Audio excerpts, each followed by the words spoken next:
আসসালামু আলাইকুম এভরিওয়ান। আজকে ঘুরবো চট্টগ্রাম, খাবো মেজবান। আজকে শুরু হয়ে গেল আমাদের বহুদিনের প্রত্যাশিত ট্যুর বান্দরবান। ভোর 4টায় বাসা থেকে বের হওয়ার কথা থাকলেও ঘুম জড়ানো শরীর আর সামান্য আলসেমিতে বের হতে হতে প্রায় ভোর 5টা বেজে গেল। ট্যুর পার্টনার হিসেবে কাউকে না পেয়ে শুরু করলাম একাই রাইড। যদিও সোলো ট্যুর মজা বেশি, কারণ ইচ্ছা মতো যে কোনো জায়গায় যেতে পারেন, থামতে পারেন, সময় নিয়ে কেউ তাড়া দিবে না। তবে নাটোরে গিয়ে ভাগ্যের চাকা ঘুরে গেল।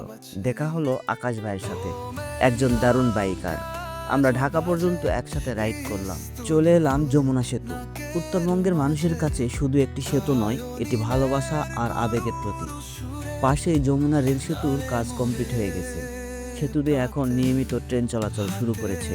ঢাকা পৌঁছে আবার একা রাইড শুরু করি। রাজশাহী থেকে চট্টগ্রাম রুটে প্রচুর ভাঙা আর গর্ত ছিল, তাই খুব সতর্কভাবেই চালাতে হয়েছে। মাঝে মধ্যে কয়েকবার চায়ের বিরতিও নিয়েছি। পথে হালকা বৃষ্টি থেকে মাঝারি বৃষ্টি পেয়েছি, যা রাইডের মুড আরও সুন্দর করে দিয়েছে। চট্টগ্রামে পৌঁছানোর আগেই বাম পাশে দূরের পাহাড়গুলো হাতছানি দিচ্ছিল।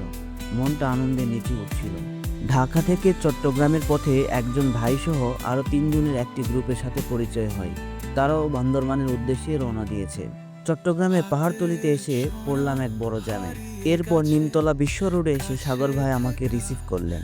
তার বাসায় গিয়ে ফ্রেশ হয়ে বেরিয়ে পড়লাম শহর ঘোরার উদ্দেশ্যে। প্রথম গন্তব্য পতেঙ্গা সি বিচ। 2.5 থেকে 3 ঘন্টা প্রায় সেখানে বসে সমুদ্রের হাওয়া খেতে খেতে আড্ডা দিলাম। এরপর এবার উদ্দেশ্য চট্টগ্রামের বিখ্যাত মেজবান খাওয়া। চলে এলাম বারকোডের ফুড জাংশনে। খাবার অর্ডার করার প্রায় 15 মিনিট পর গরম গরম মেজবান চলে আসলো।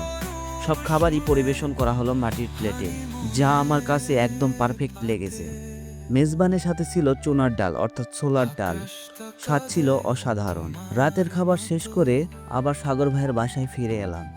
এভাবেই শেষ হলো বান্দরবান ট্যুরের প্রথম দিনের চট্টগ্রাম পর্যন্ত যাত্রা।